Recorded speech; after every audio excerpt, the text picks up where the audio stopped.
where Ron Paul is right now. Congressman, good to have you. Thank you, Neil. Good to be with you. How important is this state for you? Well, it's very important, but it's not do or die. You know, we expect to pick up some delegates as we have continued to do so, and we'll continue on. You know, it's interesting. It is a proportional vote, and along the way, by proportional vote, even if you're second or third, certainly nothing wrong with that. You've been very, very consistent. You could amass quite a few delegates, whether or not you get the nomination. And certainly you have a powerful voice.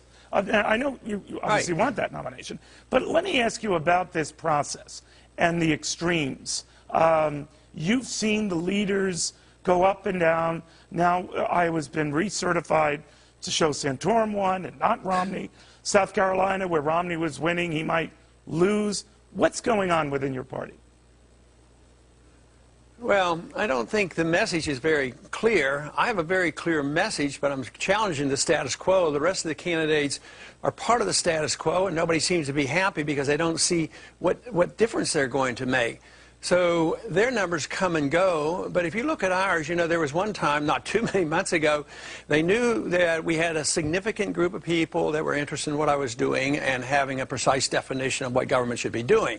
But the ceiling was always 8 or 9%. You know, yeah, he's doing okay, but there's a ceiling. But now the ceiling shifted to about 17 or 18%. Now they're conceding that, you know, it's over 20%. And if you include independents and Democrats, our percentages are much better. You know, not too long ago, there was a poll done where I was up against Obama, and I was equal to Romney in that. So does it we have a bug lot of you, support from independents I mean, and Democrats. You've been a remarkable phenomenon, but I always think you're like a sort of a thin Rodney Dangerfield. You don't get any respect.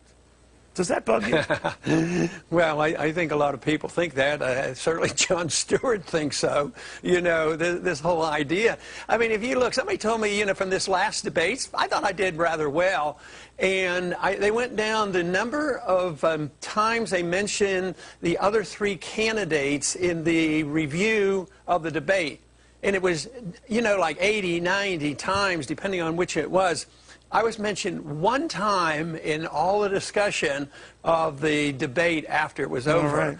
Now, you might argue I didn't win, or some people argue that I did. You had the juice. But it deserved more than one mention on all the stations. Somebody went and added these all up. Thank you, Congressman. So what's going on here? You're in this media business. I'd like to know exactly how that comes about.